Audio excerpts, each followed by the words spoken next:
Olá. Algumas pessoas me pediram opinião sobre o que eu acho do que está acontecendo em relação ao coronavírus e suas consequências. Eu não sou médico, não sou infectologista, eu sou um psicanalista, um filósofo, um jornalista, sou um pesquisador, sou especialista em estudos da mente humana e comportamento.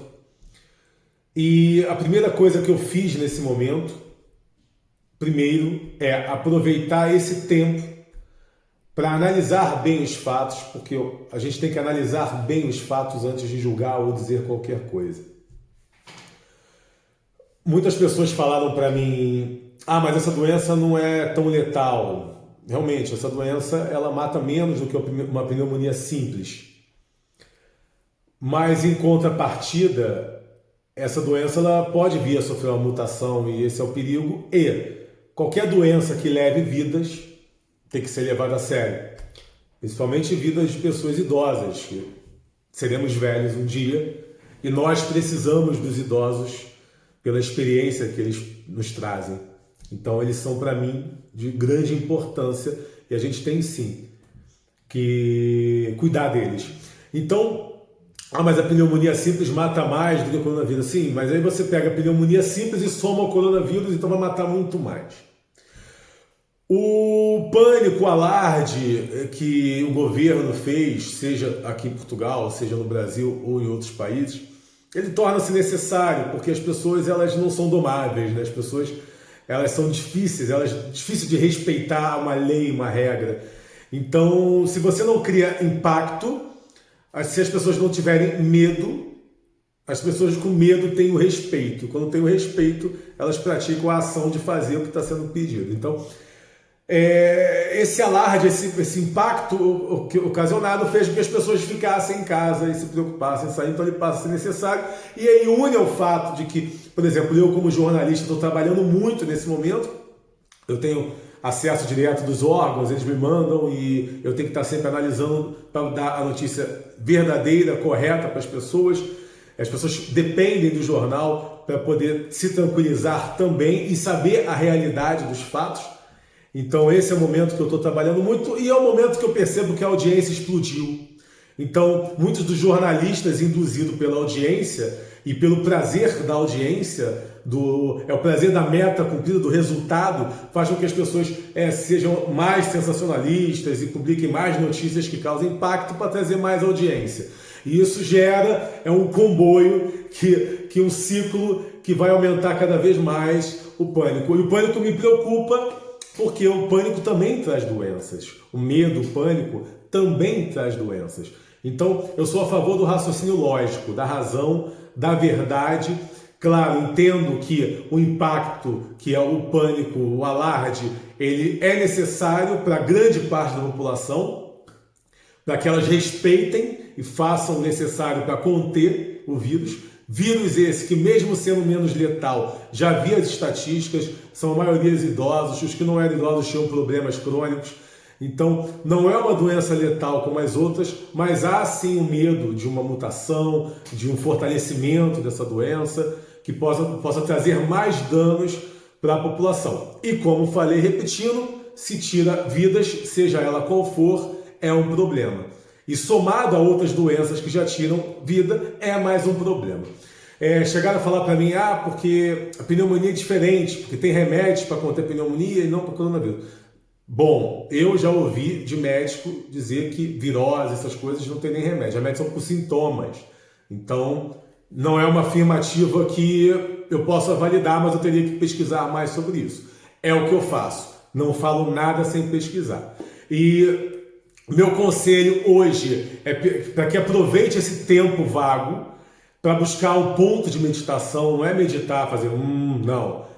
Um ponto de equilíbrio. Meditação para mim é um ponto de equilíbrio para pensar na vida, fazer um autoconhecimento, averiguar passado, presente, projetar futuro, para que possa, após esse surto acabar, quando a poeira baixar, você poder ter saídas para poder recuperar o prejuízo. São muitas notícias na internet, muito fake news, pessoas impulsivas que lê e fala. Não esqueça que esse é o momento que todos estão no computador vendo um ao outro, e cada falha sua numa publicação vai te desmerecer também como pessoa em conhecimento. Então, tem que averiguar os fatos antes de dizer qualquer coisa. E usar esse tempo para esse autoconhecimento, para buscar meios para sair da crise. Eu também faço gestão de crise, consultoria, muitos clientes, inclusive importantes, que trabalham comigo. E digo que na crise pode-se ganhar muito. Inclusive, muitos governos, empresários já se aproveitam da crise para poder se beneficiar. E em qualquer profissão você pode utilizar a crise também a seu favor, basta ter base intelectual e saber como operar em relação a isso. Somos internautas de natureza, culturalmente. A diferença de antes para hoje é que a gente está em casa, mas é o que eu digo. Eu, quando optei por trabalhar em home office, já há muitos anos da minha vida, eu pensava, eu me desloco daqui até o escritório para fazer o que eu poderia fazer em casa. E reuniões faz por videoconferência. Então eu adotei isso em minha vida, passei a trabalhar em home office e passei a trabalhar de chinelo, confortavelmente, e busquei assim um bem-estar melhor, uma qualidade de vida melhor. Então a diferença não há, é o deslocamento, você deixou de ter deslocamento, reuniões são feitas pela internet, faça tudo pela internet, é isso que mudou, nada do que é diferente do que a gente já fazia, mas a gente está se adaptando. Pensa nisso como um mal que vem para uma adaptação maior. Quem tem comércio e tal, buscar vendas online, essas coisas, esse é o caminho do futuro. O caminho do futuro, já escrevi em várias teses, várias teorias minhas, já escrevi que o caminho do futuro é a solidão. Então a gente não deixa de estar antecipando, a gente está em base de treinamento. Em base de treinamento também, para caso venha uma outra pandemia muito mais séria, e aí a gente pode avaliar o comportamento humano. Assim como eu estou analisando muito o comportamento humano, como as pessoas estão agindo umas às outras, a questão do egoísmo. Vou escrever um texto hoje sobre a sensação de prazer no pânico, né? Seria interessante ler como esse momento inconscientemente agrada algumas pessoas devido ao hormônio que libera, a questão da sobrevivência. Eu não vou entrar a fundo nesse assunto, senão não vão ler o meu texto. Agora, mente vazia, oficina do diabo, como diz o ditado, não vamos pegar a mente vazia e utilizar para ficar propagando coisas ruins. Vamos fazer a nossa parte para conter a doença, independente se ela for letal demais ou não. De certa forma, não deixa de ser letal, então a gente tem que cuidar para que não aumente e também para que não tenha uma mutação que possa causar danos maiores. Teoria da conspiração tem um monte por aí, dizendo que a China tacou vírus e tal. Quando não se tem prova, estamos livres de pensar, mas temos que ter cuidado ao falar também. Porque se provar o contrário, depois você foi o falastrão, o que falou bobeira. Bom, essa é a minha opinião. Eu estou bem tranquilo. Estou com meu pai aqui em casa, estou com minha mãe, são idosos. Estou fazendo a minha parte para que eles não corram risco. O meu problema, o meu medo não sou eu, são eles. E é o que nós temos que pensar também e fazer a nossa parte para conter. E o governo pediu, nós estamos fazendo, cumprindo. Agora, eles que também façam a parte deles. Por quê? Não estamos produzindo a mesma coisa, as contas estão a vencer, os impostos.